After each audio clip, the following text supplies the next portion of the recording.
Faly miarabantsika tserereavindray tratra izao alady maraina fa enina volana aprily izao manona fahasoavan'ny Tompo aminao ary mirahary soanao hatrany any koa eo ampandraisana ny izao ten'Andriamanitra izao indray. Aloha indirantsika ny mofinaina an'io dia vavakisika. Ianay tsara indrezan-danitra tolotrainao dia laza ny atsa sy ny voninahitra. Sotranao izay efa mbola manana tombontsoa lehibe indraiky etriny dia ny fandraisana ny fahasoavanao. Mitezinao amboly zavatsoa anatin'ny tsirairay avy. Ka ny herinao kotoany no anenika ny foamam-panahinay. Tonona sangatany aminaran'i Jesosy. Amen. Raha tena mofinainantsika androany dia manao hoe miomana ho amin'ny fiainana mandrakizay. Tena amin'ny Efesiana 4:7 sy ny 8 manao hoe mba omen'Andriamanitra Jesosy Kristy tompontsika ray ny voninahitra ho anareo ny fanahy ny fahendrena sy ny fanambarana amin'ny fahalalana azy tsara ary mba hampahiratana ny maso ny sainareo.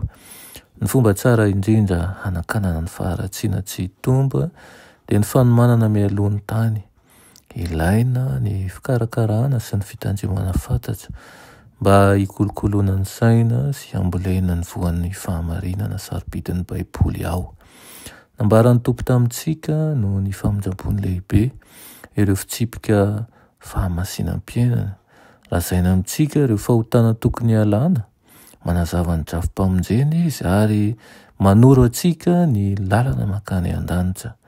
Nanindry mandry olona masina izy mba noratra torolalana momba an'ireo loza izay manantonantona ny lalantsika sy ny fomba ialana amin'izany ho tombontsoa antsika.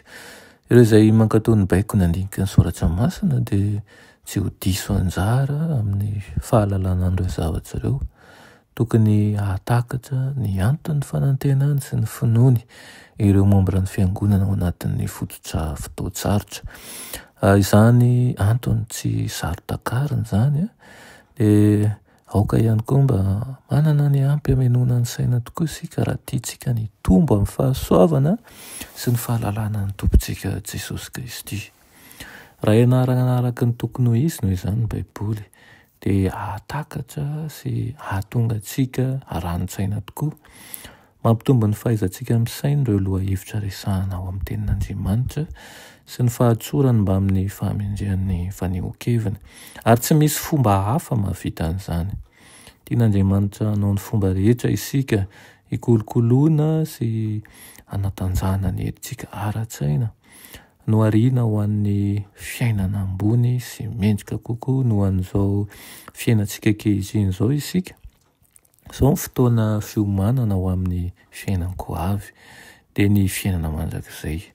Aiza misy lohahevitra lehibe sy mahaliana kokoa dinihana sy ho saintsainina no ireo fahamarinana mezinezina izay aseho amin'ny Baiboly. Hanatanteraka asa mahery vaika ho antsika ireo fahamarinana ireo raha manaraka tsara an'izay ampianarina isika. Mijoro eo aniran'ireo mikatsaka ny fahamarinana amin'ny fo ny anjely avy amin'ny tontolon'ny fahazavana mba handresy lahatra sy hanazava ihany koa ny saina. Afaka mahita fahazavana amin'ny alalan'ny fandiniana matetika ny soratra masina isika na dia ao anatin'ny aiziny tsy fahatakarana azy satria haitsika fa ny fanahy masina dia hanampy antsika sy hanazava izany arakaraka ny ifitiavantsika handalina sy hikatsaka ny fahamarinana.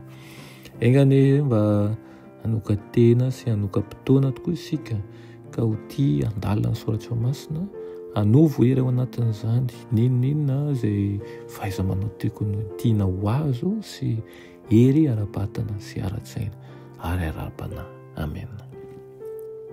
Ianay tsara indrezan-danitra mbola misaotra anao izay amin'izany teninao izany.